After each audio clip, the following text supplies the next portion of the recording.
Magandang umaga po sa ating lahat, mga kapatid. Magandang umaga po, Father. Ngayon po ay araw ng Sabado, pagdiriwang ng kapistahan ng Luklukan ni San Pedro.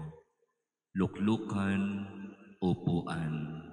At magandang bigyang diin na sa ating pagdiriwang ngayon ng kapistahan ng Chair of St. Peter, ang nais na ipaalaala sa atin ay ang kahalagahan ng Santo Papa sa ating simbahan.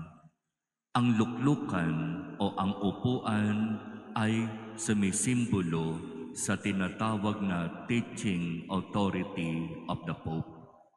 Ang Santo Papa ang kinikilala nating pinuno ng ating simbahang Katolika at naniniwala tayo na siya ay nailuklok sa kanyang upuan sa pamamagitan ng biyaya at kapangyarihan ng Espiritu Santo, kung saan ang mga kardinal ay nagtipon-tipon dun sa tinatawag na conclave, at doon sa tulong at biyaya ng Espiritu Santo sila ay pumili ng makakahalili ng isang Santo Papa na namatay o nag-resign.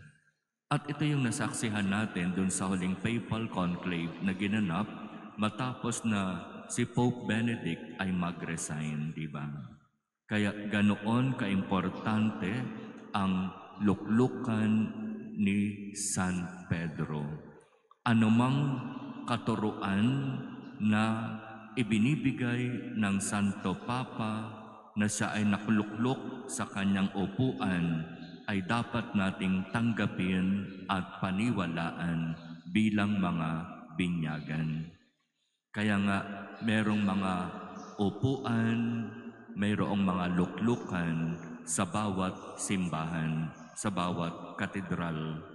Halimbawa, sa katedral ng Antipolo, meron tayong tinatawag doon na upuan o mas magandang malaman ang tawag katedra. Ang katedra ay upuan ng obispo ng diocese. Siya lamang ang may karapatan at may kapangyarihan na maupo doon sa kanyang tinatawag na katedra na matatagpuan sa mga katedral. Ibig sabihin, ang obispo ang kinikilalang pinuno ng diocese at siya ay may responsibilidad na magbigay ng katuruan, may responsibilidad na pamunuan, at may responsibilidad na maging taga-akay ng mga tao palapit kay Jesus. Kung sinasabi na ang luklukan ni San Pedro ay napakahalaga, di ba dapat talagang ating ipinagdarasal ang ating Santo Papa? Sapagkat siya ay instrumento ng Diyos para maihatid sa atin ang kanyang katuruan, para maihatid sa atin ang kanyang biyaya at pagpapala.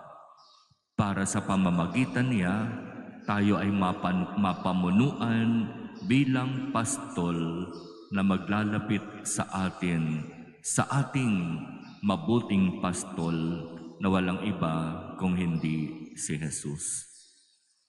Alam nating lahat sa kasalukuyan ang ating mahal na Santo Papa ay nasa ospital at may karamdaman.